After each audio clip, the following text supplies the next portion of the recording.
So ayun, good morning mga obeng. Ayan, kamusta po kayo? Isang mapagpalang Lunes.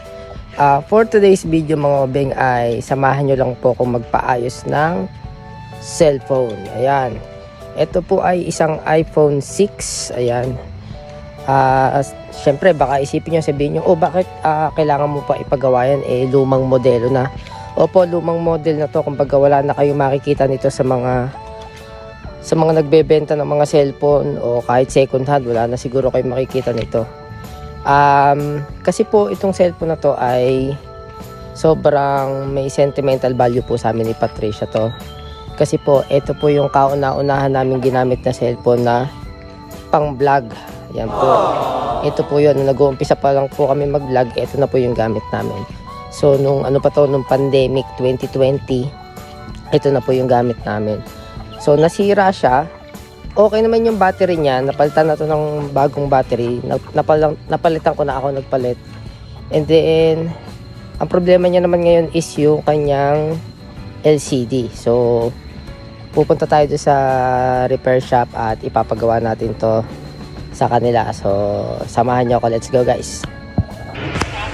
So ayan mga beng, andito na po tayo sa repair shop ng dito sa Silang Bayan at ipapagawa na natin yung ating iPhone 6, yung ginamit namin ni Patricia na kauna-unahan na pang vlog. Ayan, so andito nga po pala tayo sa RW Gadget Repair Shop. Ayan, dito lang po yan sa Silang Bayan. Sa mga taga Silang Bayan, kung may mga gadget kayo na gustong ipagawa, ayan, punta po kayo dito. Trusted na po ito. At 4 years na po silang nag-ooperate. Ito pang ang kanilang pinaka landmark, tapat ng poultry supply. Ayan. Ayan, tapos tabi ng Julie's Bakery. Ayan, so ginagawa na ni Kuya yung ating kauna-unahang cellphone. Ayan, ito si Kuya. Yan nga po pangalan mo? Emil. Emil. Ayan, ginagawa na ni Kuya Emil yung aming makasaysayang cellphone. Wow. Kasi yun yung aming kauna-unahang ginamit na pang vlog, kaya pinagawa ko kasi nakakahinayang naman. So ayan, ginagawa na ni Kuya Emil. Magagawa pa ba yan, Kuya? Magagawa pa. Ay, ayan. So hanggang anong unit yung nagagawa nyo sa pagdating sa iPhone? iPhone 6. Hanggang latest? Hanggang 16 Pro Max. So ayun guys, kung meron kayong mga phone na yung nagagawa rin po kayo. Back glass? Yung papalit back din glass. kami. Ayun, so punta po kayo dito kung sa mga gusto magpa-repair ng laptop, mga cellphone. Dito na lang po kayo magpa-repair sa RW Gadget Shop. Ayan, meron din po silang Facebook page, TikTok. Ayan, ipopost ko po dito mamaya pagkatapos ng ating cellphone. Okay guys? Alright! 346 minutes later.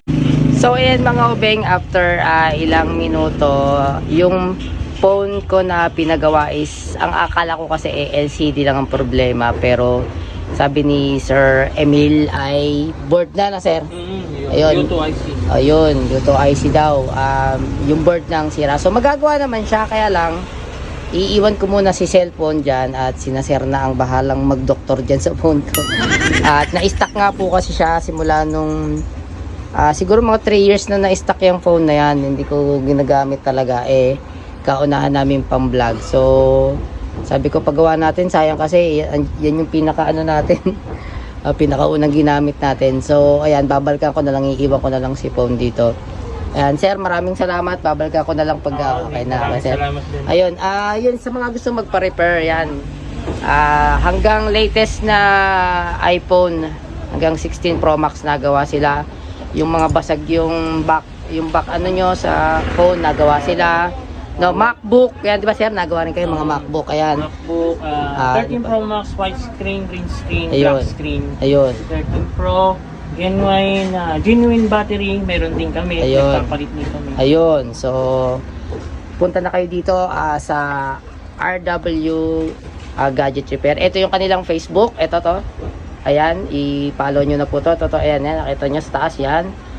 At ito rin yung kanilang TikTok account. Ayan, follow nyo rin po sa mga taga dito sa Silang. Ayan, pa-repair na kayo dito, sureball dito, kasi marami ng mga phone na galing din sa ibang shop na hindi kinaya, pero dito panis kina kuya. Ayun sir, maraming salamat. Babalik ako na lang po yung Sige. yung phone pag pag okay na, okay? Thank you. So yun lang mga obeng, maraming salamat at sa mga solid naming followers, abangan nyo yung mga gagawin pa naming kalokohan ni Patricia, okay? Okay, thank you. God bless mga obeng and peace out.